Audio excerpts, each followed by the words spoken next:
Hello, everyone. I'd like to welcome you to my virtual tour of Denny Ham's Educating with the World education website. As you can see here on my home screen, I have a couple items here across the top that we'll go through here in detail a little bit more in a second. I want to start off right here, though, with this picture here that I did from Wordle.com. That is the preamble of the Constitution. I plugged that in there, and it kicked these back out, and these are my couple words from the Constitution that I like to remember, like liberty, united, justice, defense, our states, people, and union. All of those are very, very important. And that leads right into my focus of being an American history teacher, if at all possible. This is listed as my professional site that I constructed to display some of my teaching and instructional skill that I've gained through a couple of my classes at the Georgia State University. I started here as well with my philosophy of teaching of history by D. Racine. Now, the reason that I chose this is while I was looking for an exemplar for myself to display to others, I found this one, and after reading it, it really aligned with how I felt. So I did not decide to write one of my own, but to source his as well. Here, I'll go through a couple of points here that I really like to talk about.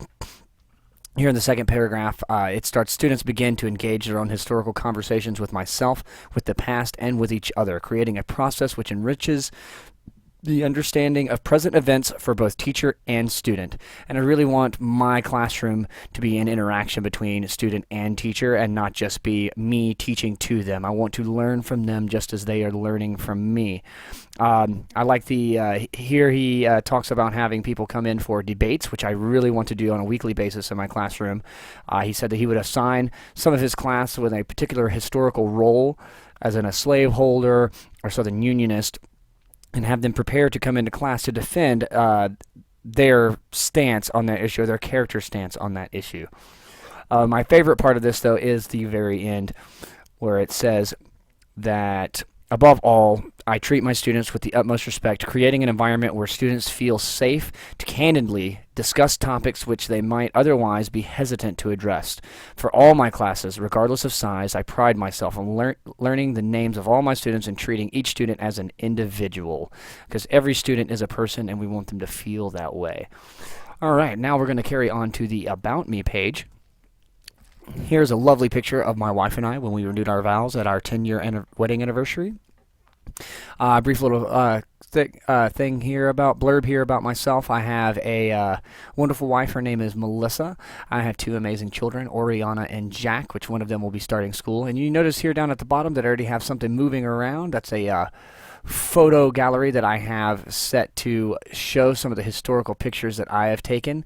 I'm going to go ahead and pause here and go through them real quick. This is the carriage that carried Dr. Martin Luther King's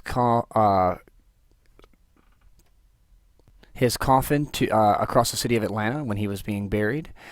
This is the Ebenezer Baptist Church, where Dr. Martin Luther King was a assistant pastor. This is a piece of art. I cannot remember the name of it, but it's at the entrance to the Bremen Museum, this is the Jewish Heritage and Holocaust area. It's very, very foreboding. It's set above you when you walk in. It really gives you a presence of what you're walking into. This was actually a lamp hanging at Auschwitz, a historical home in the Inman Park Historic District, and then the great lion that rests in Oakland Cemetery. Past that, I also have a section down here where you can put your name, email, and send me an address so that you can contact me there. Or if you'd like to know a little bit more about me or possibly connect me on a professional level, there is a link here to my LinkedIn profile. Next up, we're going to visit my blogging of education page. I did maintain this because, again, I wanted to, this picture here at the top, I wanted to maintain the presence of American history. This is a brief talk about a people's history of American empire, which deals with Howard Zinn.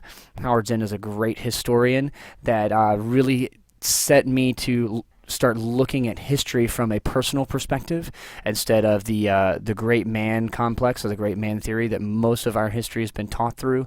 I realized that each and every individual from the lieutenants to the generals to the grunt holding the flag helped move Alexander the Great's army, and it wasn't just because of him. Not saying that he wasn't a great man, but there is far more to look at in history than simply just the great men.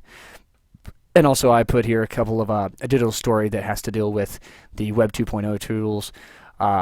That's really, really funny and interesting, and it's a good way to display it to other people that makes Web 2.0 stuff easy to understand. These are embedded videos that you can watch at any time. I could start it here. Empire, now it's read very unenthusiastically by Viggo Mortensen, but it's still a very good watch. Now I'm going to jump to my learning environment and focus on before I get to my lesson plans. This is my ideal learning environment. Since I was able to do this myself and create my own, I figured I'd make the best thing possible. I start here. I will have an interactive whiteboard here at the very front of the classroom, which is why I put the projector there just in case. But I have done shallow rows for my desks so that they will never be far removed. If there are only 4 back, there's only 3 that you can get away from me, so that you always have to be close to the teacher. I also have a lot of space up here that I can rearrange desks into different setups as I need for different projects or interactions that I require. I have plenty of shelves in here for books and storage and historical and primary sources, which I have started amassing those when I was very young. So I have a lot to show and put on the shelves. I have room for computers, extra storage. Now I've placed my desk back here at the back of the classroom in order to see everything that goes on. Even though this person may not think I will be able to, I will find a way, even if I have to place mirrors. But I also have this area over here with a couple of rugs, some sofas, and some comfy chairs, beanbag chairs, and then I was going to put some more books over here. Now I've established this area to create an environment for my students to learn in a way that makes them comfortable, and I actually will do that with these students as well. All of these pieces of furniture are movable, so I can pull them out here and then return them. But this area will be for students that are well behaved or well worked, or that if I feel a student could benefit, any student could benefit from relocating to a different area to learn, I will move them there so that they'll be able to talk and see and have a different environment and learn better, hopefully. This table here will actually be used for debates and presentations and whatnot, for even for my class and lecture, or for the debates themselves when students bring in products. And last but not least, we'll move on to the lesson plans. We'll start here on page 1. The title of my lesson plan is From the Sahara to the Cape of New Hope, Journeys in Leadership and Governing. And the reason I did that is it is a 3-day lesson.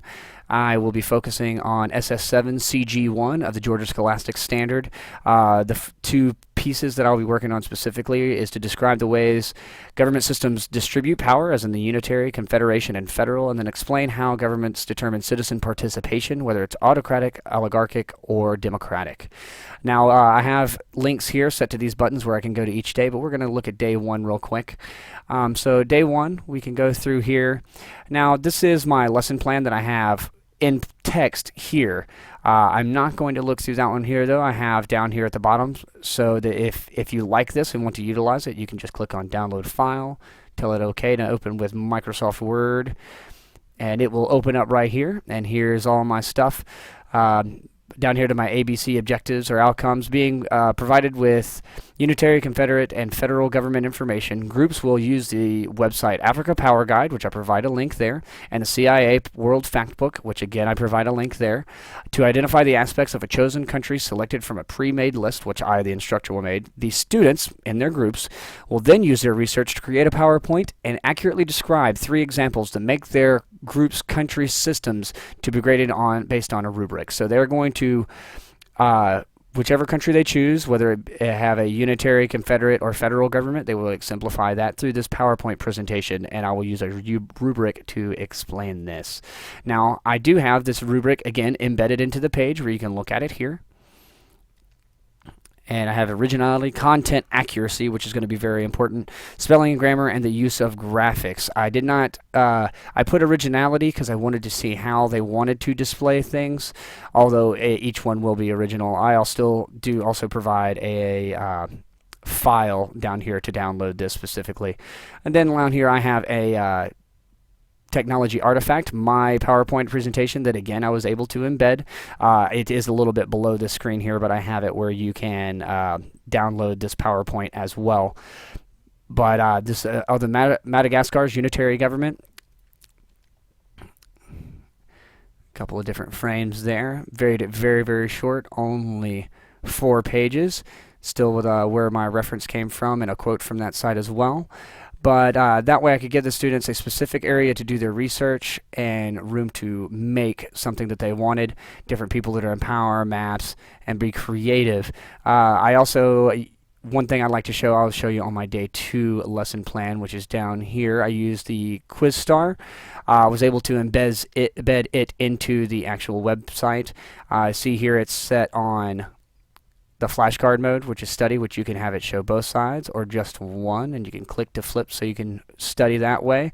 I've also set this up where they can be shared with the rest of the classroom, but it also has other modes such as scatter, which I'll start a game and it'll throw everything around here, and then I can move things around and it times me and students can compete to get the best score.